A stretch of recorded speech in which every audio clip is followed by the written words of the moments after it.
So does IGA. This is our oldest store in town. They celebrated their centennial about 3 years back. So it's an old building. They've had to do some upkeep on it and whatnot. It's really new. But oh my gosh, do you see their front door? They've got, do you see it right there? It just opened. Okay, they have the fanciest high-tech front door I have ever seen. Now, some of you guys said that you're from the big city, so you might be familiar with that kind of door. It's got a motion sensor on the top. No, I'm dead serious. Do you know what kind of door that is? It's so cool. They open for anybody that walks up to it. But you know who else it opens for? Bears. Now to the left, we're going to see a totem pole in front of someone's home here.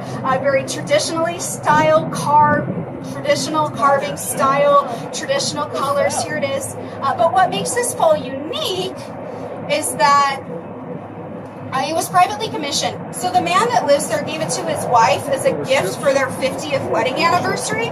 Very nice, very expensive gift when you consider the cost, which is $3,000 to $5,000 per foot on a 20-foot tall totem pole. So I think we could safely say that that man is either the best husband in the world or his wife caught him on Creek Street one too many times. And here is Creek Street to the right as we come on this bridge. Now, all of these buildings that we're going to see here, these are all old brothels.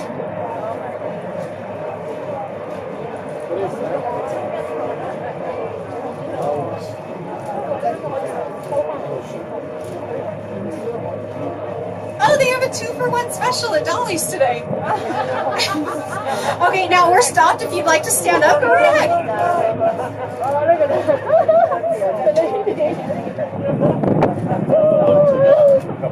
Hello, Dolly. Get an autograph. Okay, so Dolly's house, where men and salmon come upstream to spawn. It's that green one, you can see right there, obviously. But Dolly purchased that house in 1919 for $800. That was a lot of money at the time. So she had to pay. Oh, this is Dolly, by the way. This is what she looked like. She's a pretty lady.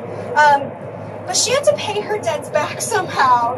So she charged $4 for her services, 50 cents for a shoe shining, 50 cents for a glass of whiskey, and $3 for a room.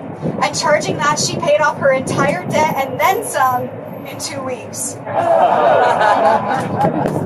You know, our favorite drink in town is whiskey, obviously. Okay, so Dolly, she's kind of funny. They actually made the vast majority of their money on the alcohol sales there, believe it or not. So underneath that house there, you can see there used to be a trap door under there, and they had this lady. Her nickname was Bubbles, and she would get the alcohol. They'd smuggle it from Canada. They give it to Bubbles. She'd put it in a rowboat, and she'd row up the stream in the middle of the night, and she'd wait for the tide to come in. And then when it got high enough, they'd open the door under the house, and she'd pass the whiskey up through, because this was during Prohibition, right? Yeah. So they did well with that. But Dolly is a really integral part of how Ketchikan became such a big city and how we actually became part of the United States. So she was charitable, very, very charitable. She gave a lot of her money to the orphanage, to the school, and to the hospital out here. So she really built us up from the bed up. Now, when we applied for statehood, we were a territory for a little bit. We applied for statehood. The U.S. government came back to us with a list of stipulations, said you got to do this in order to become a state. And we said, yeah, sure, we can do that. But one of those things that we had to close down every brothel in the territory, and Dolly's was the very last to close her doors in the entire territory. She didn't want to close down, but she loved the town, and when the people came begging her to close down so we could become part of the states, she couldn't say no. But what she could say is, I'm going to have a going out of business sale. That's a very funny poster, by the way. but she was in her 70s when she passed away, and right before she died, she actually wrote a long letter to her favorite patrons. She wrote a couple of different letters and sent them out to her favorite gentleman customers.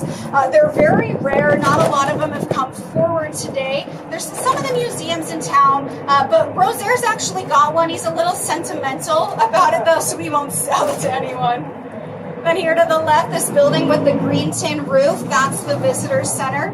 You can get information about the city, buy some tours. There's also a public restroom inside there, very well maintained. The restroom is actually the number one and number two reason that people go to the visitor center. All right, obviously, here's the docks, there's cruise ships, blah, blah, blah. You can see the docks are made out of cement. They were not always made out of cement.